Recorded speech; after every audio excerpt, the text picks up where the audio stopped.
Et ici, derrière les photos souriantes d'un père entouré de ses enfants, se cachait déjà une tragédie que personne n'avait vue venir. Comment un homme qui parlait de bénédiction, de famille et de foi a-t-il pu sombrer jusqu'à commettre l'impensable ?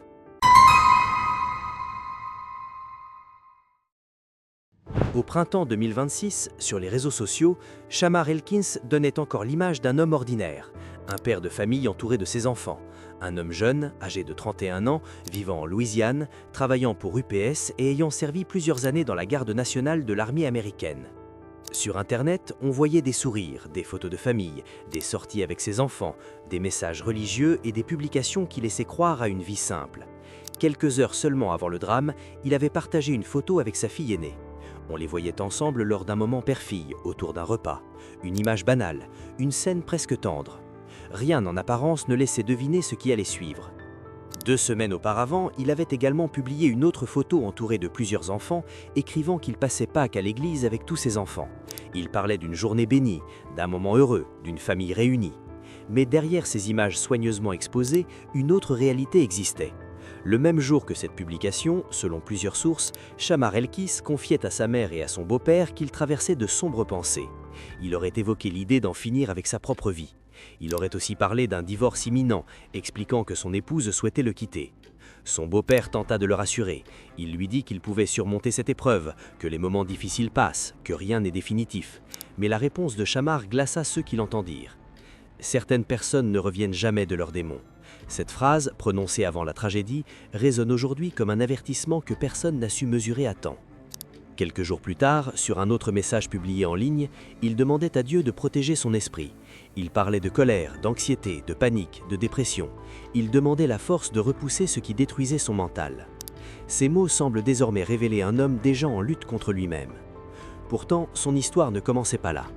Des années plus tôt, Shamar Elkins servait sous uniforme. Il avait rejoint la Louisiane Army National Guard en 2013. Il y occupa plusieurs fonctions techniques et militaires jusqu'en 2020. Dans certaines anciennes publications, son épouse affichait sa fierté de le voir revenir du service. Elle l'attendait, elle parlait de lui avec affection. À cette époque, l'image du couple semblait encore solide.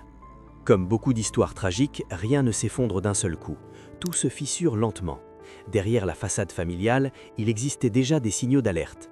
En 2019, Shamar Elkins avait été arrêté après un incident appliquant une arme à feu à proximité d'un lycée de Shreveport. Selon les rapports relayés dans la presse, plusieurs coups de feu avaient été tirés en direction d'un véhicule alors qu'il se trouvait non loin de l'établissement scolaire. Il plaida coupable pour usage illégal d'armes et fut placé sous probation. Mais malgré ce passé, la vie semblait continuer. Travail, enfants, publications religieuses, photos de famille. Comme si tout allait bien. Comme si les tempêtes intérieures pouvaient rester invisibles. Puis vint ce matin d'avril 2026.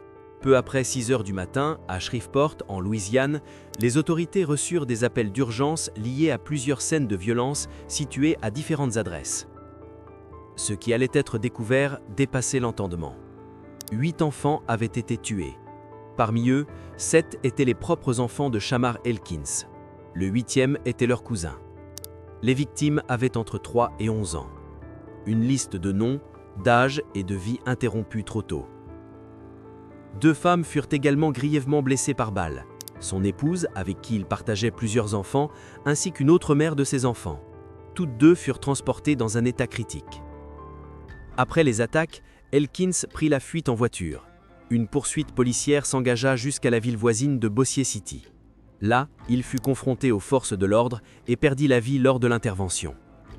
En quelques heures, une famille entière avait été détruite.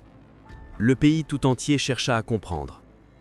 Comment un père, ayant posé fièrement avec ses enfants quelques jours plus tôt, avait-il pu commettre un tel acte ?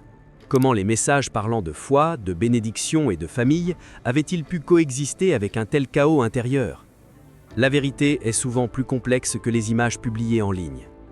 Les réseaux sociaux montrent parfois des sourires pendant que l'âme s'effondre en silence.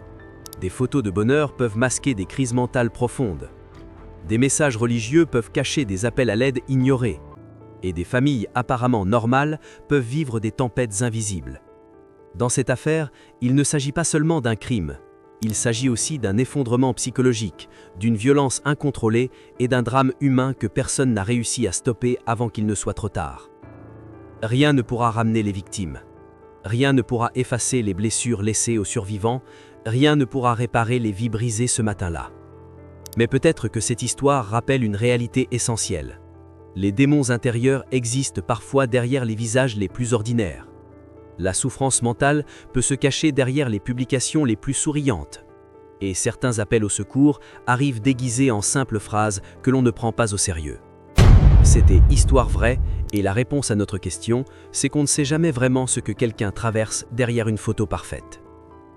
Si cette histoire vous a marqué, n'oubliez pas de liker, de vous abonner et d'activer la cloche pour d'autres récits bouleversants.